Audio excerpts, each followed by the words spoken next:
Compañeros, amigos y simpatizantes de la Revolución Ciudadana, tengan ustedes muy buenos días.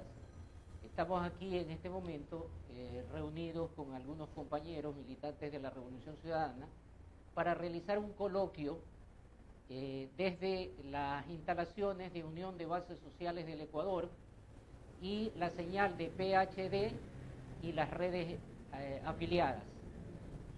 Los compañeros que están aquí presentes son personajes muy conocidos, tanto en la vida pública como en la militancia de la Revolución Ciudadana, y el propósito de este coloquio, de este diálogo, es el conocer un poco sobre las experiencias que ellos han vivido durante 20 años en este proceso de la Revolución Ciudadana, y de esa manera conocer un poco más desde el punto de vista del compañero, desde el punto de vista del militante, desde el punto de vista de las vivencias que ellos han tenido con nuestros compañeros como Rafael Correa y Jorge, quienes de una u de otra manera pues quieren conocer también, ustedes en particular, sobre esas experiencias.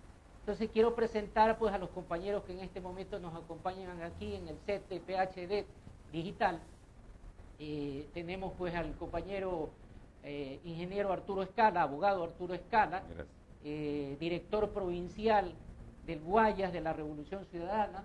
Tenemos también al compañero Brian de la Torre, ingeniero comercial, militante desde hace 20 años de la Revolución Ciudadana, y tenemos a nuestro miembro del staff de PHD Digital, al compañero Vicente Palma, que asimismo pues tiene mucha experiencia y mucho conocimiento, muchas relaciones con nuestros compañeros, nuestro Mashi querido, Rafael Correa y Jorge Glass.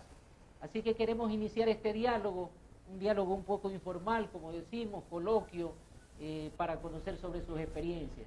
Vamos a empezar en este momento con el compañero Arturo Escala, para que nos cuente un poco pues cómo se conoció con Rafael Correa, desde sus orígenes, desde sus inicios, un poco sobre sus experiencias. Compañero Arturo Escala. Gracias por la invitación, ¿no? Sí, qué bueno que en este momento no estamos haciendo política, estamos contando nomás anecdotarios, ¿no? Sí, yo me precio de conocer al presidente Correa desde hace muchos años. Yo, cuando era muy jovencito, me encantaba la vida en el campo, de los Boy Scouts, ¿no?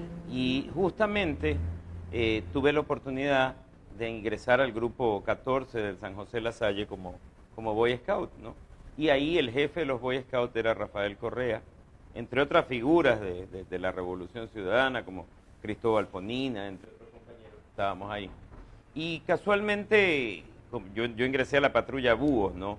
El presidente Correa ya era jefe de toda la tropa, ¿no? Yo me llevo una diferencia como de unos 6, 7 años más o menos, entonces obviamente uno de más jovencito tiende a ver como hermanos mayores a los más grandecitos, ¿no? Y de todos modos él tenía un carácter y liderazgo de jefe que siempre entre todos nosotros lo admiramos bastante, ¿no? Obviamente el movimiento Scout es un movimiento feliz, ¿no? La gente hacíamos bromas, hacían juegos, pero sin embargo cuando nos íbamos de campamento había que en las fogatas de la noche, que era el último evento de la noche, había que hacer unos sketches.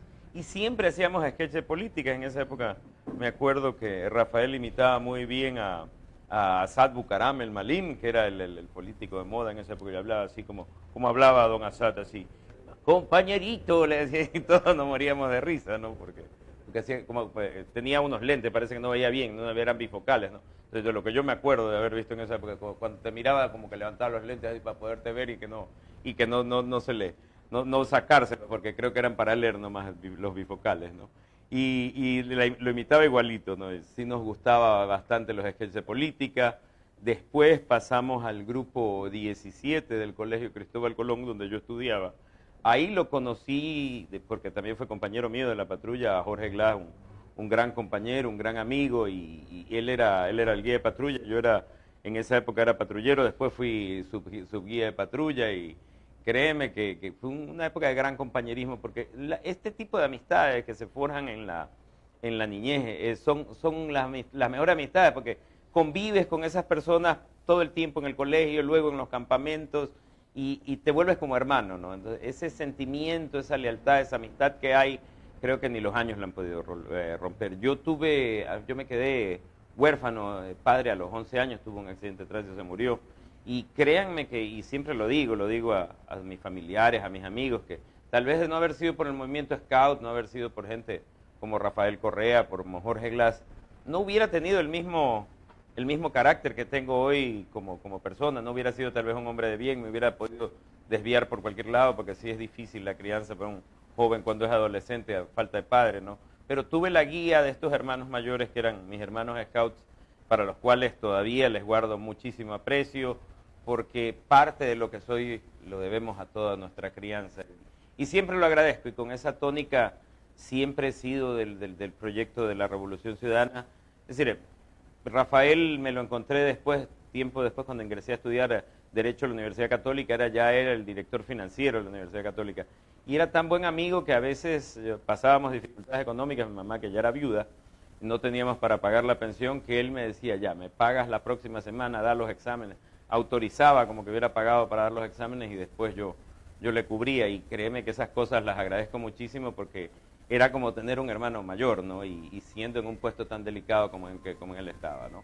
De ahí ya se fue a hacer ya se había graduado de economista, se fue a hacer su primer masterado a Bélgica, ¿no? Ya no lo vimos, inclusive nos reunimos los compañeros de los Scouts y le hicimos un video cuando ya se había ido para que nos recuerde, Luego supe que estaba lo perdí por unos años, supe que estaba en Chicago haciendo otra maestría, ¿no? Un doctorado allá en economía, ¿no? Nos comunicamos en esa época, ya mucho tiempo después por email, tuvimos un campamento de recuerdo de los 20 años de fundación del Grupo 17 en Cristóbal.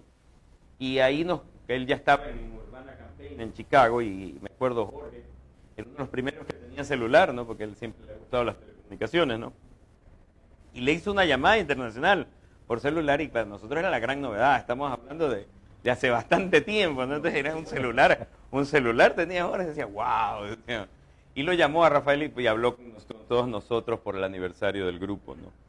Después, cuando lo vi de ministro de Economía, lo llamé a felicitar. En algunas ocasiones me lo encontré en Quito, cuando era profesor de la Universidad San Francisco de Quito, me acuerdo, trabajaba a tiempo completo, lo fui a visitar en algún momento en la universidad, conversamos, siempre ha habido esa amistad, ¿no? Y qué hablar, yo siempre he sido una persona de izquierda, desde la universidad, de joven, yo siempre a la gente no le cuento mucho, pero a mí me encantaba siempre usar este pañuelito, no solamente porque me gusta, porque es mi nota, sino porque era de los que se iba a las calles a tirarle piedras a los trucutú de los policías, y ya, bueno, ya pasó mucho tiempo, ya prescribieron cualquier amenaza que haya hecho a cualquier policía, ¿no? Y me lo ponía aquí una para que las bombas lacrimógenas no me afecten, y dos para que no me reconozcan, ¿no? Siempre he sido medio rebelde, y ese espíritu rebelde siempre lo he manifestado con mi ideología. Siempre he sido de izquierda, siempre he pensado que un mundo mejor es posible, que hay que dejar a un lado los egoísmos y las diferencias que tenemos, y ya lo dice siempre Rafael Correa, y no lo dice porque lo piensa, sino es un dato del Banco Mundial, de la ONU y de muchas organizaciones internacionales. Latinoamérica es el país con mayor diferencia hay muy pocos ricos con muchísimo capital y demasiados pobres que ya rayan en el pauperismo. Entonces eso a la persona que tiene vocación de servicio social le llama la atención, y eso lo hace decidirse por una mejor vía, en este caso por el socialismo, y el socialismo del siglo XXI, que es lo que estamos viviendo ahora, porque hasta cierto punto, y debo decirlo, ya ideológicamente, filosóficamente, me parece que el socialismo normal, el que comenzó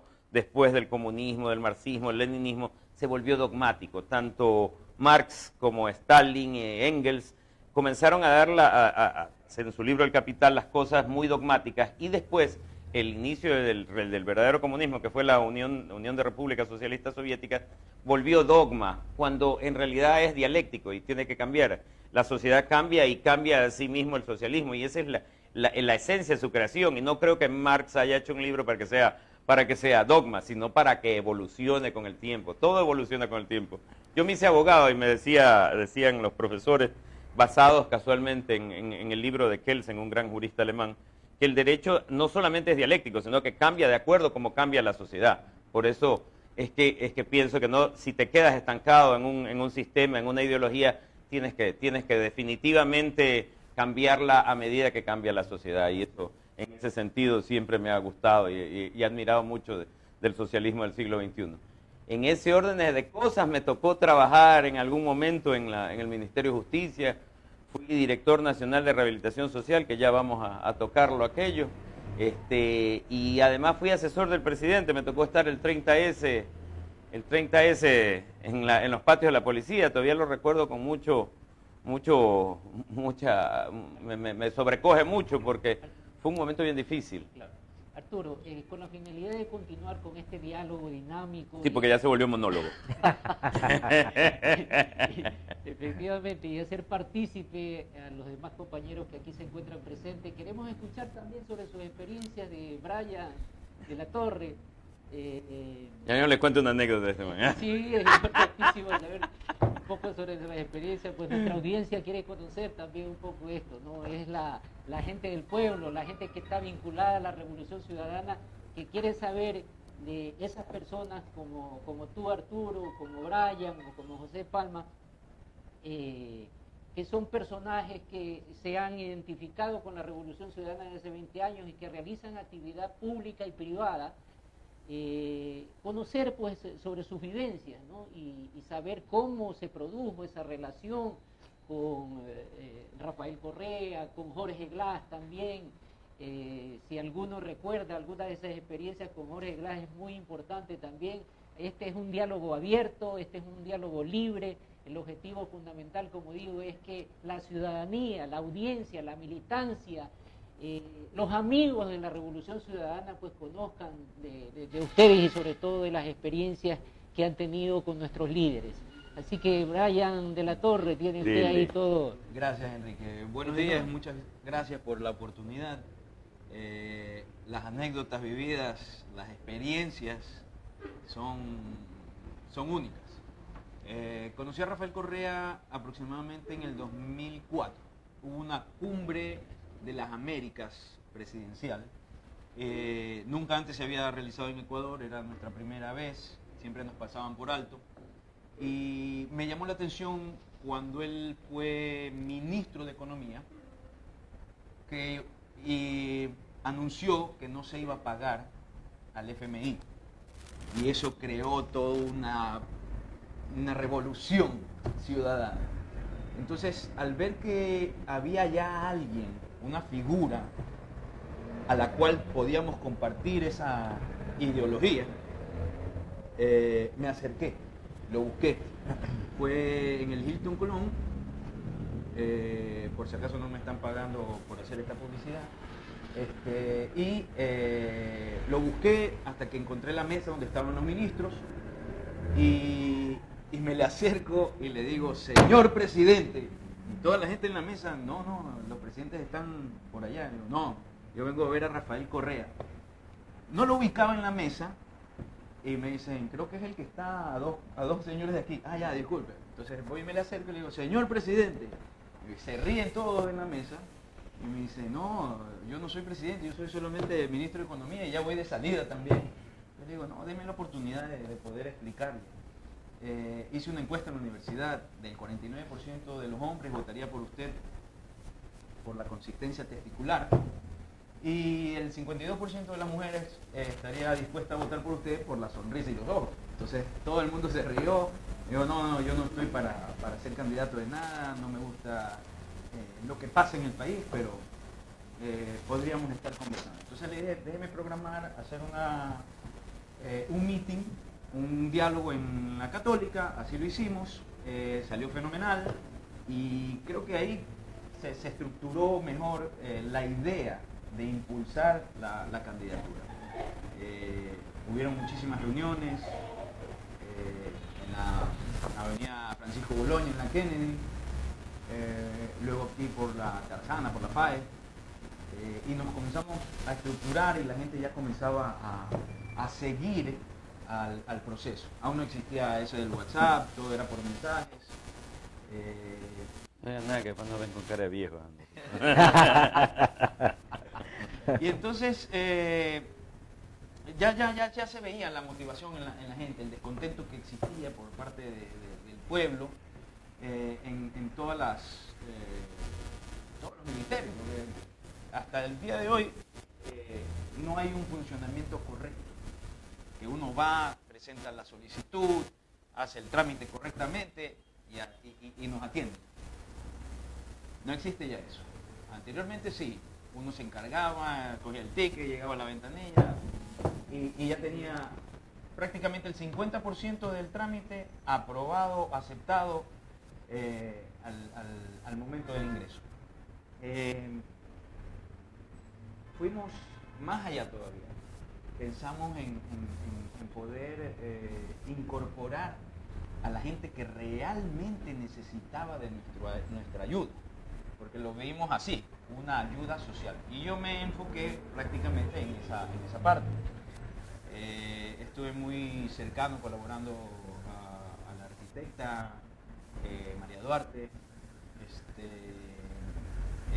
Tuve el privilegio de conocer a muchísima gente de muy alto perfil, un conocimiento que es lo que a mí me preocupa mucho, que se pierda el conocimiento, porque es propio de uno que quiere crecer como persona, y Rafael Correa tiene muchísimo conocimiento. Algunas veces me decían, pero tiene memoria de elefante, porque él te dice el momento, la hora, todo, el nombre del señor, cómo la situación, todo, y lo recuerda muy bien. Con Jorge Glass, aunque no tuve una relación tan cercana, mi familia es bastante allegada a la familia de él. Mi mamá me contaba que él, la señora Norma, lo dejaba encargado a mi abuela.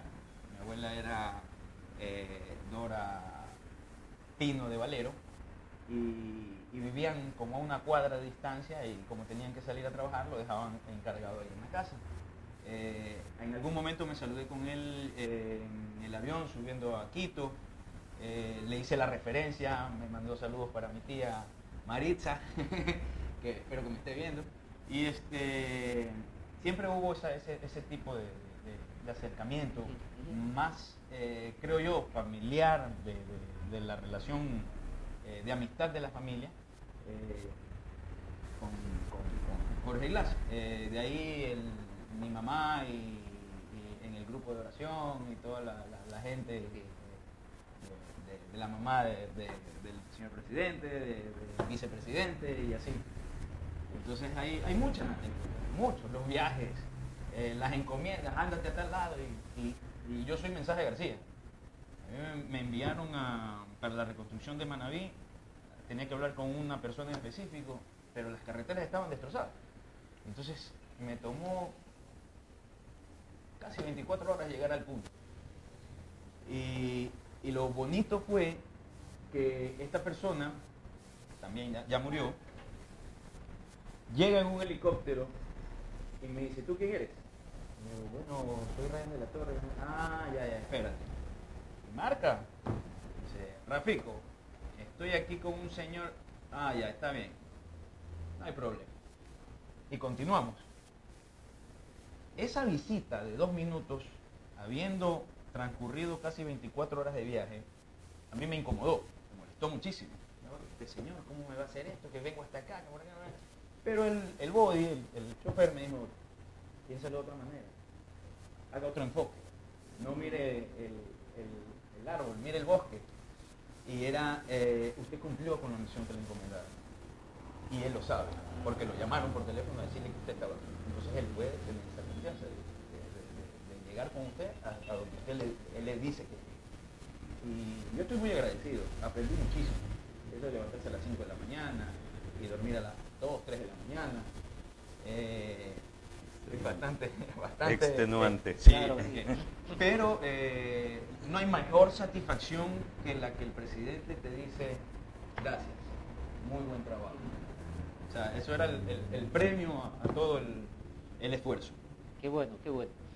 Vamos a continuar con el diálogo y queremos escuchar las palabras de nuestro compañero José Palmita. Vicente Palma, Palmita, ¿sí? Miembro del staff de PhD Canal Digital, y él también tiene pues algunas experiencias que contarnos sobre su relación con Rafael Correa, En lo sobre su positivo, vínculo, en lo positivo. por supuesto, decir siempre en lo PhD. positivo, me refiero en lo positivo, Claro. y también con nuestro compañero Jorge Glass.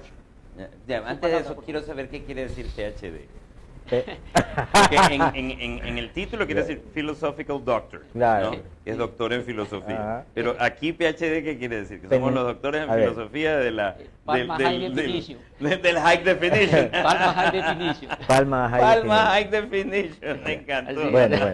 Y gracias a Vicente.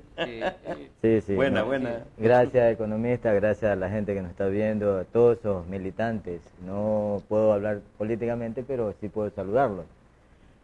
Es bastante el tema en sí, la convivencia con el amigo Jorge, porque más lo viví con Jorge por lo que fue el quien me llamó. Me topó en una de esas avenidas, ya habíamos trabajado por la campaña, pero yo no lo hice con interés de buscar algo, algún cargo, sino que un día me llamó la amiga Giler, que era el departamento de talento, y me dice: señor Palma, tengo la obligación de que usted venga a Quito. Yo decía: ¿a qué? Pues no. Y chévere, después me llamó y me dijo: vea, si usted no viene hasta acá, mi puesto también peligra. Y fue bonito, para mí me causó gracia. Y llegué a Quito, llegué y me dijo: usted va a trabajar en tal área. Yo le digo: pero yo vine solamente de visita y yo tengo que regresarme a Guayaquil para ver mis cosas y no sé cuántos son los recursos, pues, ¿no? Y todo eso fue en vivencias propias antes de él, porque Jorge sabía que es el amigo, pues, ¿no? Que habíamos trabajado juntos, conozco el carácter del amigo Jorgito, porque yo le llamo Jorgito de cariño, ¿no? Toda la vida. Y con el ECO, con el presidente, 2 o 3 veces, y siempre estuve en perfil bajo. Nos saludamos y todo lo demás. Pero fue bonito porque son vivencias que a la larga, dijo uno, te queda como experiencia, que trabajar en la cuestión política un poco celoso, y a la vez la gente te mete en millón problemas y a veces tú no lo sabes. Y te mete en cuenta. Y te mete en cuentos. Y dentro de esas experiencias, perdón, José Vicente, ¿qué anécdota especial podrías contar, tal vez, entre las múltiples que seguramente hay las mucho, tienes? especialmente con mis No, amigos acá. Mira, no me vas a decir que vas a contar las anécdotas y cuentas. No, vamos a hablar lo positivo, Ya, porque hay cosas que lo positivo. también... Sí, por ejemplo, el trabajo que se hizo con el amigo, la Manuela Espejo. Chuta, si me pongo a nombrar 1.000.000 gente, porque no quiero que se resientan muchos amigos que no los puedo nombrar, pero hubo una clase de amistad como hermandad. Tanto así que yo estaba en el último departamento y yo me iba al de tecnológico. Y la que era mi jefa en aquel tiempo era nuestra amiga María Fernanda Poveda. Ella me decía: bueno, ¿dónde usted labora, allá o acá? Pero yo sentía más química con lo del sistema.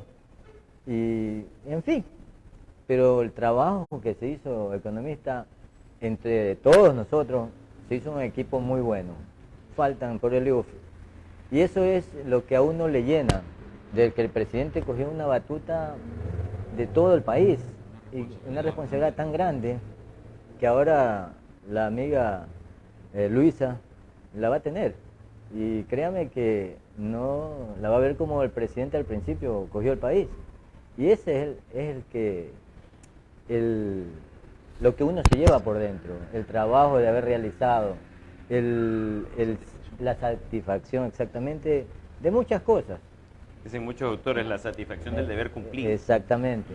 Una de las cosas que yo tengo curiosidad un poco, y creo que nuestra audiencia también, el saber algo más de Rafael en cuanto a su carácter, porque muchos lo critican por su dureza de carácter, aunque también expresa jovialidad en las reuniones y todo, pero queremos conocer de parte de ustedes sobre esa Eso lo sobre puede, eso, o sea, ¿cuál es la verdad lo puede comentar de nuestro aquellos amigo que Arturo. han trabajado de manera Estuvo conjunta, ahí. codo a codo con él, Claro, y finalmente saber algo respecto a su carácter en Claro, particular? mire que estamos haciendo un programa sin libreto, Sin nada. sin nada. Y es lo Para que no se bonito, vuelva- lo bonito de una tertulia, ¿no? Claro. Donde uno se puede con la cosa positiva. Sí. Si hubiera una negativa, pero dejémosla al pasado. Porque Claro, siempre... nadie es perfecto, nadie se equivoca. Exactamente. ¿No? Y sobre todo se trabajó desde el primer momento en el gobierno, como dice la canción, se hace camino al andar, porque Así obviamente es. a veces se cometen errores porque no todos nacen sabiendo cómo se maneja un Claro. Estado. Entonces, a veces nos equivocamos un poquito, pero rectificábamos y lo hacíamos bien, ¿no? Correcto. Y sobre todo yo, ahí sí te lo digo, yo tuve el gusto de trabajar muy de cerca con Rafael y con Jorge también, pero con Rafael sí tiene un carácter muy especial en el sentido de que es muy exigente, pero llega un momento en que ya cuando las cosas bajan, después del calor del momento, te dice así como decía Ryan, bien, buen trabajo. Buen bien hecho. trabajo. Y esa es la felicitación mayor que puedes obtener, ¿no? Pero en el rato te presiona demasiado, entonces uno anda con el estrés, corre, hay que hacer las cosas así, tienes que estar hecho de tal manera. Igual, Luisa me acuerdo que en algún momento era la jefa de agenda del Presi, Rafael, y nos llamaba y nos decía, tiene que estar las cosas así, él tengo el Presi encima, entonces todo el mundo era presionado y corriendo para que las cosas estuvieran bien y salieran bien. Sobre todo, y algo que llamó la atención, y tengo que decirlo de esta manera en todos los burócratas que están acostumbrados a trabajar ya los funcionarios de carrera de la presidencia, de diferentes ministerios, les llamó la atención que el gobierno de Rafael Correa fue un gobierno inclusivo. Me acuerdo mucho que íbamos a, no me acuerdo si era el campo Sacha o algún otro campo en el oriente, y casualmente en la Amazonía, y Petroecuador había hecho un buffet para las personas, para los funcionarios, el ministro de Energía, todo bien bonito, un buffet grandecito, había más o menos unas 80 personas entre funcionarios, la mayoría, ¿no? Y algún otro de alguna compañía petrolera privada. Pero el rato que llega el Presi, Rafael Correa, coge y ve que la gente estaba amontonada atrás de la reja, ¿no? Y me dice a mí, ¿qué son esa gente? No sé, vamos a ver. Entonces, era personas de las diferentes comunidades que habían ido, ¿no? Entonces, muchos eran inclusive indígenas de la Amazonía, ¿no? Y ¿por qué están afuera? Le dice el gerente, le dice, no, es que no están invitados. ¿Y por qué no ha invitado a la comunidad? Ábrale en este momento la reja. Se abrió la reja, se rompió el candado y se entró a todo mundo, ¿no? Y que todos estuvieran sentados. El gerente en ese rato tuvo que mandar a ver sillas, tuvo que pedir más buffet, todo lo demás, porque el presidente quería que estuviera la gente. Y es que esa es la diferencia. Trabajas para esa gente. Exacto, es lo que no entienden, lo que no entendieron la mayoría con sus honrosas excepciones, como Eloy Alfaro, Jaime Roldós, García Moreno, que no entendíamos nosotros en la historia republicana del Ecuador, que un presidente, es un mandatario que se debe a las personas en derecho. Siempre lo digo en mis discursos, en mis clases de jurisprudencia, hay un contrato que se llama mandato. Por eso se le dice al presidente el primer mandatario. Porque el mandato es cuando yo te pido a ti, firmamos un contrato, para que tú hagas determinada cosa por mí o administres mi patrimonio por mí. Esa es la esencia de un presidente. Es una persona a la cual le das un contrato por 4 años para que administre el patrimonio de todos los ecuatorianos y es responsable de administrarlo para nuestro bien, no para el bien de ciertos grupos que le hayan financiado la campaña, no. Esa es la diferencia. Y no estoy haciendo política, por si acaso los del CNM oyen. Es la esencia de lo que es la democracia, es trabajar por la gente, trabajar para la gente. Y por eso es de tan grata recordación el gobierno de Rafael Correa, porque se trabajó para la gente. Perdónenme, yo me acuerdo, el gobierno de Maguad trabajó para los negocios, para los banqueros. Los gobiernos anteriores, ni se diga, el gobierno de Abdalá, Lucio, fueron gobiernos entregados a diferentes gobiernos, a diferentes ideologías, y eso no está nada malo. El asunto es que trabajaron para ciertos grupos de poder y no para todos los ecuatorianos como lo hizo la Revolución Ciudadana. Por eso bien puesto el nombre de Revolución Ciudadana, porque eso es el gobierno de los ciudadanos. Por eso, compañeros, no es política, pero debemos de volver a la revolución, porque es lo que nos garantiza a nosotros un verdadero Estado de Derecho y de beneficio para las personas. Lincoln decía en el discurso de Gettysburg, decía, y es un concepto de democracia que a mí me encanta, que decía que la democracia es el gobierno del pueblo para el pueblo y por el pueblo. No veo más hermosa frase que aquella para definir un gobierno. Todos, yo estoy de concejal en este momentito en Guayaquil, a los asambleístas, los ministros, todos estamos aquí para servir al pueblo, no para servirnos. Tenemos que estar con vocación de servicio. Esa es la diferencia de todos los candidatos que hablan de darle a la gente de su entorno determinados beneficios, cuando el beneficio tiene que ser para todos por igual. Queremos un país que sea para todos. Por eso estamos hoy día hablándoles en esta tertulia, contándoles esas anécdotas y la diferencia de un gobierno que se debe a determinados grupos y un gobierno que se debe en realidad al pueblo, ¿no? Y piensen bien este domingo, voten por una verdadera opción segura. Ya esto otra vez se volvió monólogo. Economista. Estimados compañeros, ciudadanos y simpatizantes de la Revolución Ciudadana, que esto, tal cual como lo dijimos en principio, se ha interpretado como un coloquio, una relación entre ustedes que están detrás de cámara y nosotros acá, y especialmente con los invitados que tenemos en este momento, compañeros que han tenido vivencia por 20 años y más, en algunos casos con nuestros líderes, Rafael Correa y Jorge Glass. Y una de las preguntas que queremos hacerles ahora, en este momento, y es que es la inquietud también de los militantes, simpatizantes, inclusive indecisos, y no se trata de hacer promoción política para nadie en este momento, porque sabemos que estamos prohibidos de poder hacerlo, pero sí la ciudadanía quiere conocer, y de manera general, ¿cuál sería los aspectos que debería abordar cualquier mandatario responsable, como ya se hizo antes en la década ganada? ¿Cuál sería en realidad el trabajo fundamental que debería ejecutarse en este momento para poder sacar al país de esta crisis? Y eso es reconocido por todos los ciudadanos. La situación que vive el país en realidad es catastrófica, y por lo tanto quien vaya a la presidencia de la República tiene que realizar inmediatamente un trabajo, una cirugía pero urgente, para tratar de salvar a este paciente llamado país, Ecuador. Y queremos escuchar las palabras de algunos de ustedes que puedan manifestar algunas ideas, ¿no? Así muy directas, que pueda entender la ciudadanía que en este momento está conectada a través de la señal de PHD y los enlaces afiliados. Queremos escuchar de ustedes. Le hago la introducción, economista, y ahí Arturito y el resto. Yo pienso que debe seguirse las mismas políticas públicas del economista Rafael. Es todo, nada más, sino que se generó un odio tan grande por no darles, qué sé yo, más cabida supuestamente al correísmo. Le terminan haciendo daños al país. Sigue, mi querido amigo. Mira, yo pienso que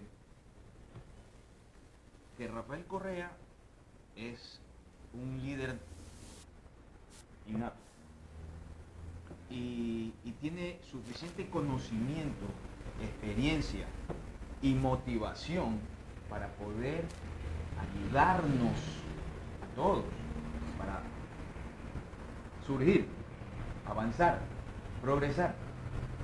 La idea, cuando estuvimos planteando así mismo, a ver, ¿tú qué opinas? ¿Tú qué dices? Aporta ideas. Era de servicio, de ayuda, de mejorar la calidad de vida. Y se la hizo, se lo consiguió. No se ha mantenido por obvias razones. Ese odio que quizás tengan hacia él es porque él es diferente. Es mejor. De los que nacen cada 1000 años. A ver, yo sí quisiera, hay históricamente, hay que decir, Latinoamérica, y no lo digo solamente por el Ecuador, a mí me encanta la historia, hubiera sido historiador, geólogo, pero la verdad solo me quedé en aficionado, porque no da mucho dinero para mantener a mi numerosa familia, ¿no? A ver, lo que quiero decirles es que durante toda la historia republicana, como lo dije desde el principio, ¿no?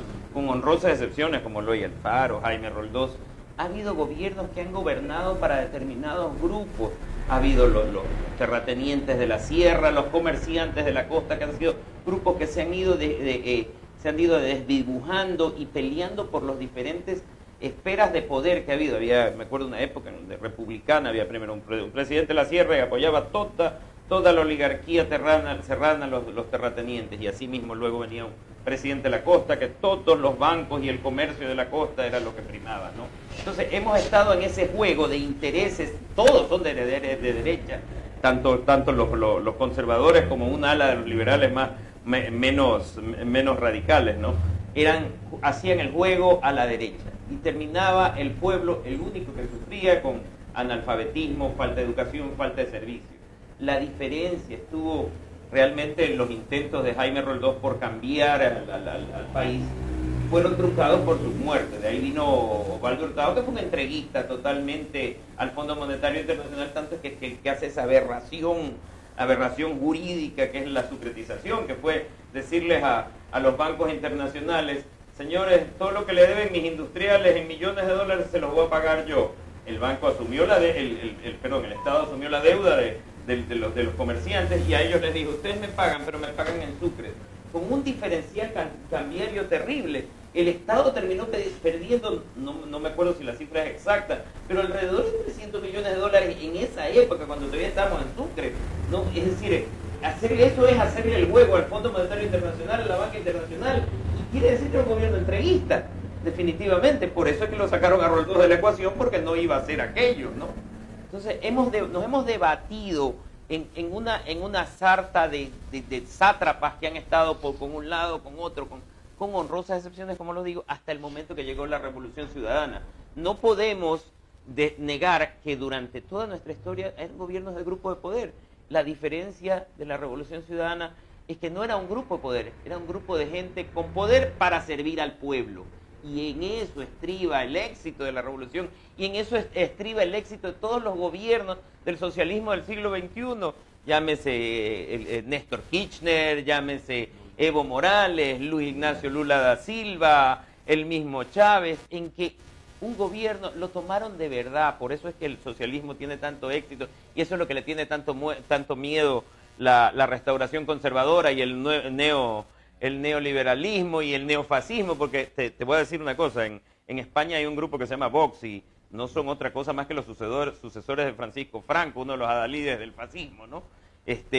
Y en este entorno de cosas, nuestro éxito realmente ha sido servir a la gente, hacer que el Estado esté como lo concibió Rousseau, ¿no? En el contrato social, que nosotros le damos al Estado parte de nuestras libertades, para que este Estado nos dé a nosotros, nos retribuya con los servicios que tiene que darnos: educación, salud, etcétera, etcétera, los derechos fundamentales que están consagrados en todas las constituciones, la mayoría de corte proteccionista de derechos, porque así tiene que ser.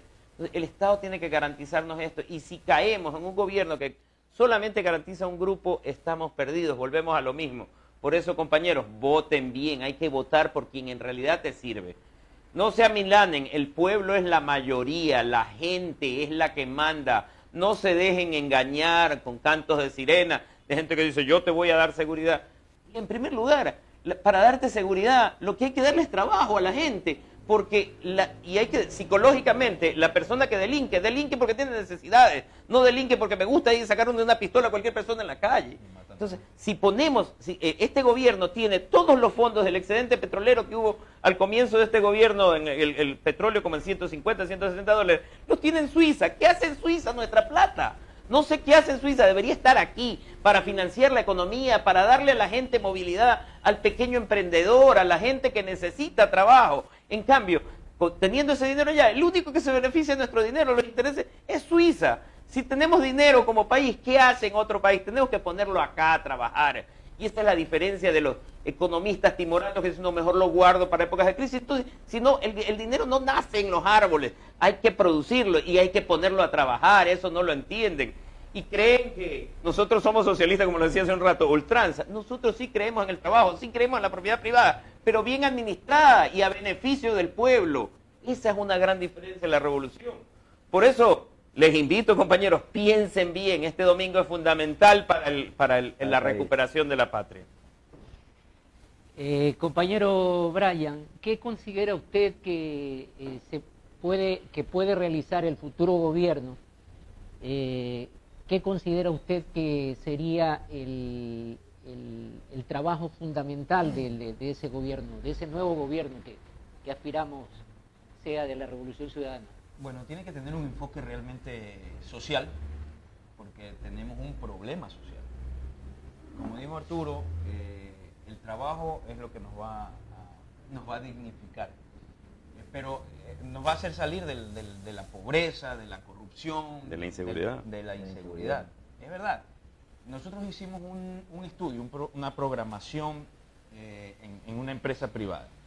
Si tú tienes 100 jornaleros que entran a trabajar a las 7 de la mañana y salen a las 5 de la tarde, ese hombre no tiene tiempo ni fuerzas para dedicarse a hacer cualquier otra cosa, sino exactamente lo que vino a hacer, trabajar la tierra. Nosotros somos un país agrícola. Podemos industrializar esa agricultura.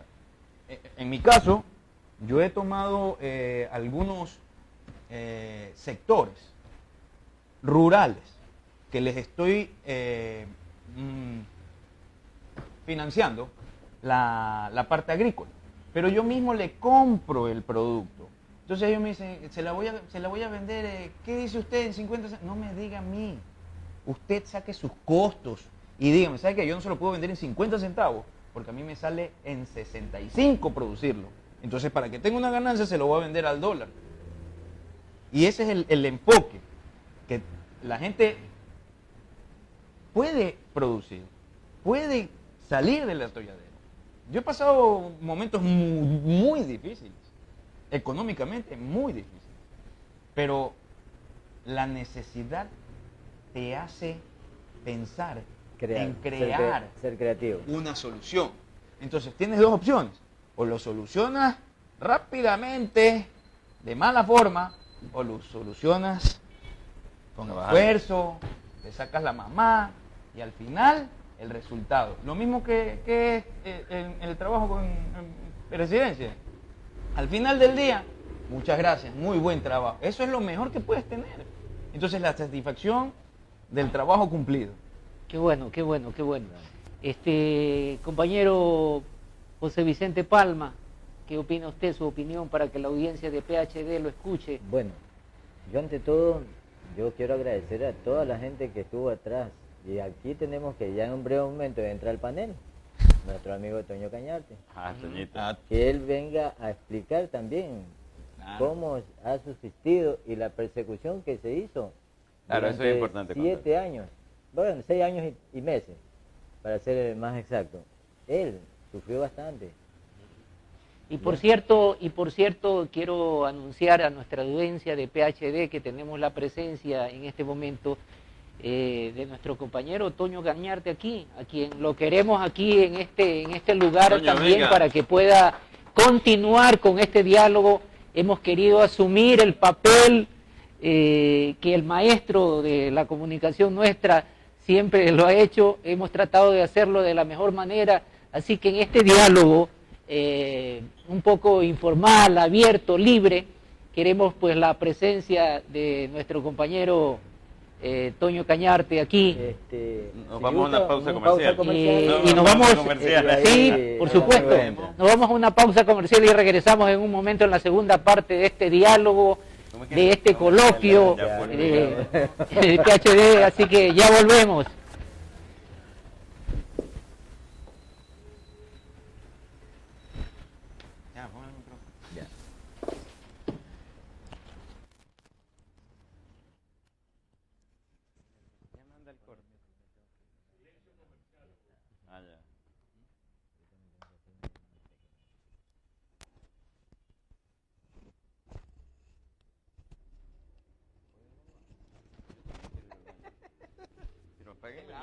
Apágueme el micrófono.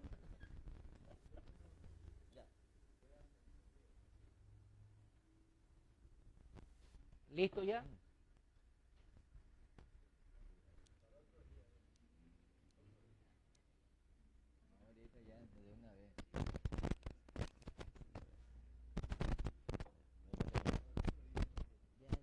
Estamos listos ya. O sea, me refiero, ahí estamos en corte ahorita. Ya.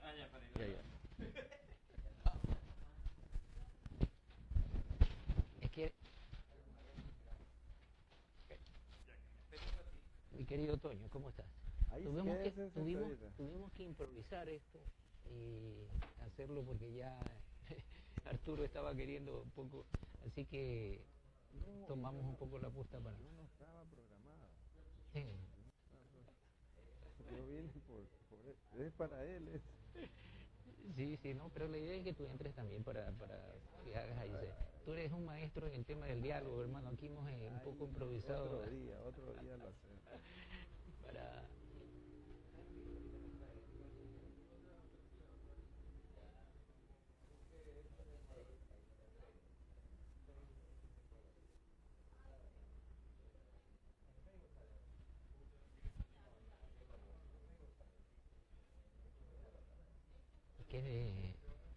¿Qué es de Jorge? Estaba creo en su oficina. Ah, ya. Eso no se va al corte. Eso... Pero sí está por venir acá, ¿o bueno? Mañana.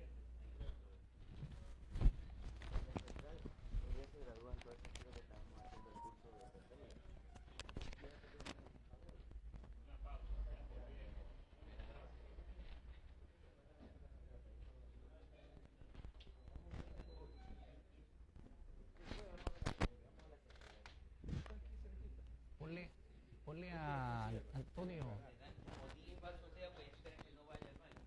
Ponle a Antonio.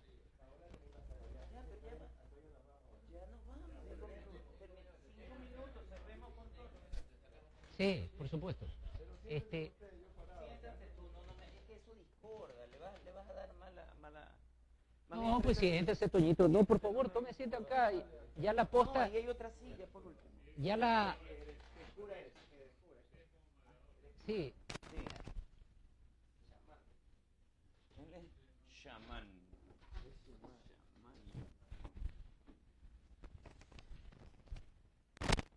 Ya no me den más agua, me van a hacer...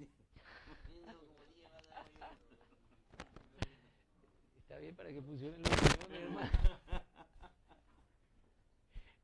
Y no necesites negra. Por favor. Un par de negras. Sí. Que 5 la combi minutos, ¿no? después Para se pone a conectarlo. llorar. Ya. Está encerrada. Avisen cuando estemos listos.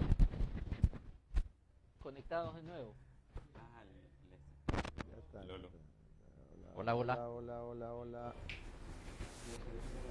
Compañeros de la Revolución Ciudadana, simpatizantes, amigos de la Revolución, regresamos a este segundo segmento de este diálogo coloquio, en esta vez con la compañía de nuestro compañero pues Antonio Cañarte, quien se integra pues a este panel de compañeros para poder expresar también sus experiencias, sus vivencias dentro de la Revolución Ciudadana y sobre todo de su relación con nuestros líderes Rafael Correa y Jorge Glass. Compañero Toño Cañarte, bienvenido a este panel, a este diálogo, y queremos escuchar sus palabras dirigido pues a este público, a esta audiencia de PhD Digital. Le cedo, pues, por favor, la palabra, compañero. Gracias, economista, y un saludo fraterno ya de buenos días todavía. Buenas tardes ya. A todos los seguidores de PhD y todos los medios que se enlazan. Abogado Arturo Escala, doctor, muchas gracias por este espacio. Y bueno, comentarles que yo creo que en estos momentos lo que nosotros debemos siempre tener presente, que la verdad es absoluta y que no se la puede ocultar. Lo que nosotros sí quisiéramos tomar como bandera de lucha dentro de este proceso de resistencia, que con la bendición de Dios y del voto a favor de un pueblo quede este 20 de agosto prácticamente toda esa persecución en el pasado, y que esto no se repita nunca más, y que nadie a futuro viva lo que muchas personas, muchos ciudadanos han vivido en estos 6 años desastrosos. Y lo tengo que mencionar de esa manera, porque el haber recorrido el Ecuador durante mucho tiempo, ahora en Resistencia también, mucho más, nos da la pauta de que hay un Ecuador que tiene miedo, un ciudadano que no está tranquilo, que vive para sobrevivir.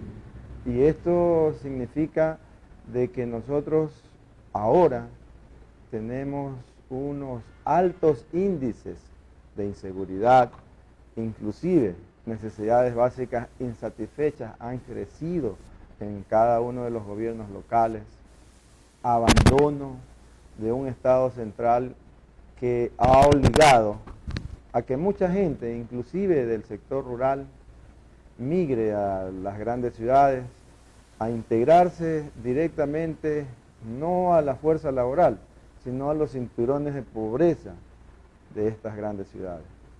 Y es lo que hay que evitar. Por otro lado, también en este tiempo hemos podido corroborar que la mano de obra en el sector rural envejeció. Y eso significa que nosotros para los próximos años, quizás en este decenio que venga, vamos a tener problemas en el tema del cultivo, en el sector agrícola puntualmente. Porque al envejecer la mano de obra, no hay esa renovación de mano de obra de los jóvenes que nacen, que se forman en el campo porque emigraron. O simplemente no quieren ellos vivir lo que sus padres, sus progenitores están viviendo actualmente. Eso es lo que nosotros en este momento tenemos que visualizar y hacer un trabajo de unidad en conjunto, todos los ecuatorianos. Aquí sí quiero hacer un llamado, sin filiación política, tenemos que hacer causa común, tenemos que hacer como hacen nuestros hermanos y hermanas de los pueblos y nacionalidades, de los 14 pueblos y 18 nacionalidades que tenemos los ecuatorianos, y respetar también sus diversas lenguas, también por supuesto sus distintos pensamientos en el tema de religión. Eso nos hace a nosotros tener claro que para los próximos años, si no buscamos este proceso de dejar de lado odios, no ser empático de pronto los unos con los otros, pero no es solo decir es que quiero ser el mejor amigo del señor vecino o de la otra familia, no, significa que nosotros tenemos que dejar o deponer situaciones que a veces con absurdos empezamos a mantener rivalidades. Eso es lo que nos ha hecho daño en estos momentos, que Dios mediante, como les decía al inicio de la introducción economista, esperemos que a partir del 20 de agosto para el 21 las cosas comiencen a enrumbar para sacar del fondo de este desastre a todos los ecuatorianos. Gracias por tus palabras, Antonio, y queríamos un poco antes de finalizar y de cerrar ya este diálogo, queremos conocer algo sobre tu experiencia o vivencia, que era el motivo de esta reunión, de este coloquio, de tu relación con nuestros líderes, Rafael Correa, Jorge Glass, en qué momento se produjo ese empate, esa fusión con nuestros líderes. Bueno, era el año 2007.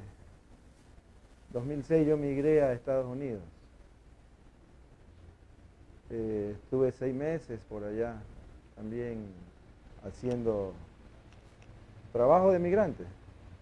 Hacía de jardinero, de landscaping que se llama, hacía de empacador en fábricas de medicamentos. Y bueno, luego de eso tuve una llamada que viniera para que me integrara a un equipo del municipalismo. Vine.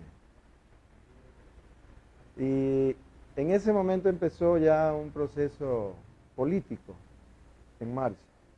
era presidente el economista Rafael Correa, pero sin representantes en ese momento En el Congreso. en el Congreso Nacional. No presentó.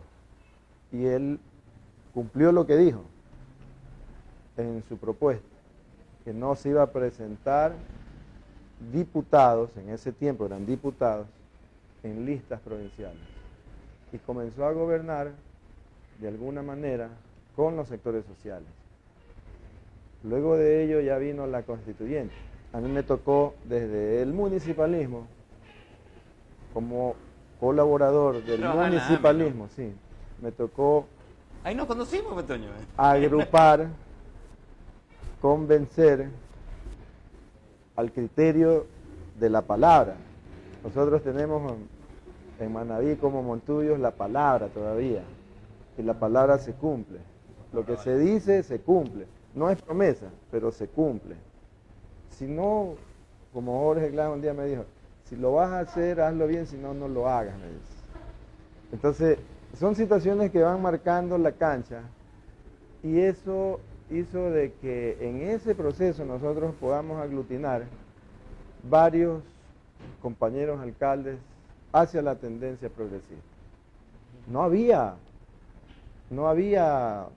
diputados, pero sí había alcaldes que cada vez que las fuerzas opositoras al gobierno de Rafael Correa se levantaban, salía una masa de autoridades electas por votación popular desde lo local que estaban ahí dándoles el respaldo público a través de medios de comunicación o prensa escrita, o haciendo plantones o dándole el respaldo en el Carondelet, los grupos, los gremios, al gobierno de Rafael Correa.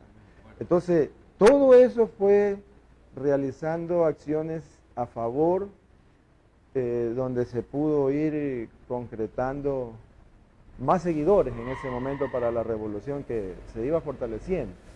Ya estaba en el corazón del pueblo la revolución, pero poco a poco fue llegando con más autoridades, y luego de eso vino la constituyente, vinieron los siguientes procesos electorales, y eso fue creciendo.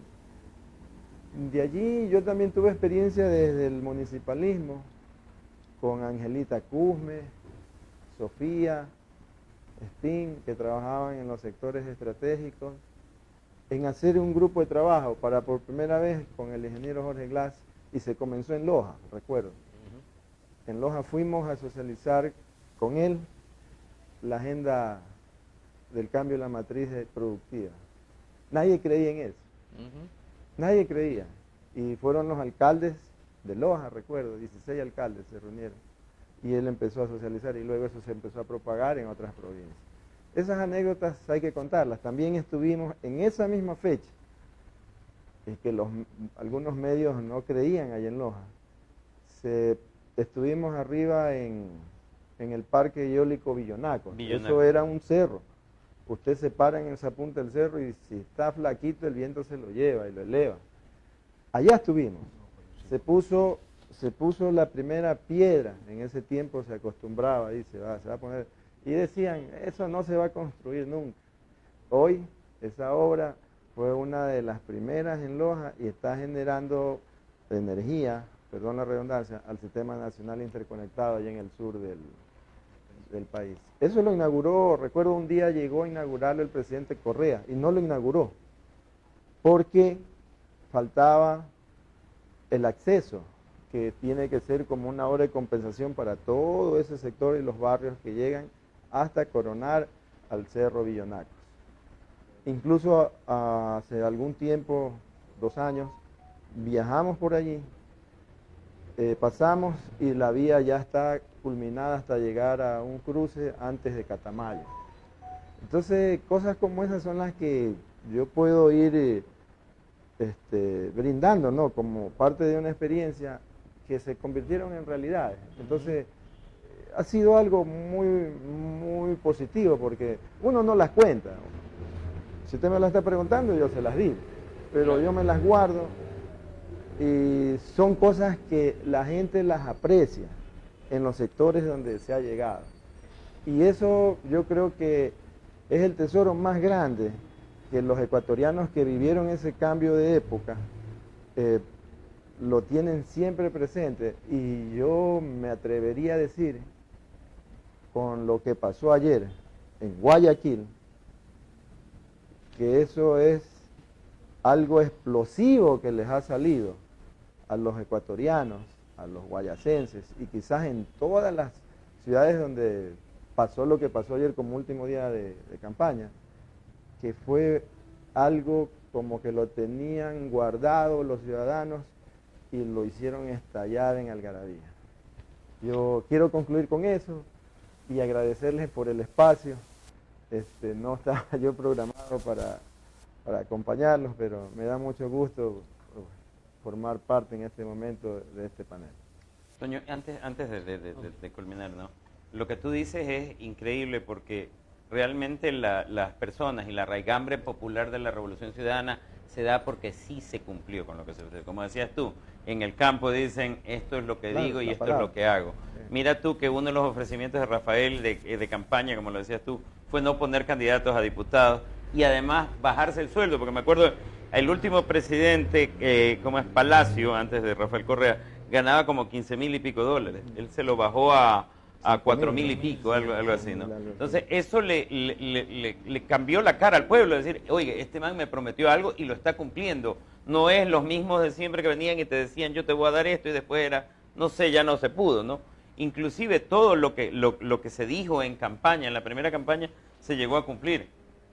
En ese sentido, creo que esa es la verdadera raigambre popular de la Revolución Ciudadana, de Rafael Correa, de Jorge Glass. Como lo decías tú hace un rato, el cambio de la matriz productiva es importantísimo, porque lo hemos señalado en este panel y lo han señalado en todos lados. Ecuador es un país agrícola que tiene petróleo, pero si cambiamos la matriz productiva, sí, es el enfoque, Jorge, de tener todos estos productos que tenemos del campo, de la minería, etcétera, etcétera, y poderles dar la riqueza que tenemos nosotros como ecuatorianos, poderles dar nosotros mismos la fabricación, la manufactura, para tener ya un producto terminado, nos da a nosotros un valor agregado que nos cambia como país. Ya no somos el que solamente le mandamos al primer mundo los materiales para que nos devuelvan industrializados. No, tenemos que industrializar las cosas así, porque eso es progreso, porque eso da trabajo, porque eso cambia al país. Al cambiar la matriz productiva, cambiamos al país y cambiamos la economía para el bienestar de todos. Los dejo con ese último mensaje, compañeros.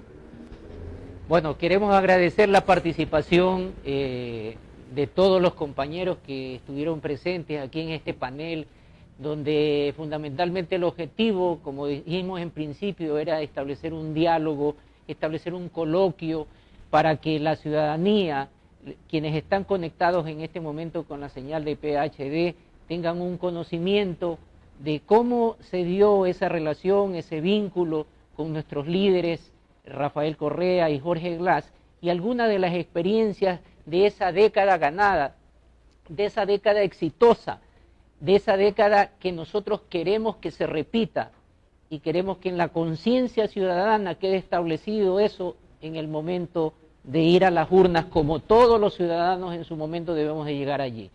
Muchísimas gracias a ustedes, audiencia de PHD y los enlaces que están asociados a este canal, y los esperamos en una nueva oportunidad.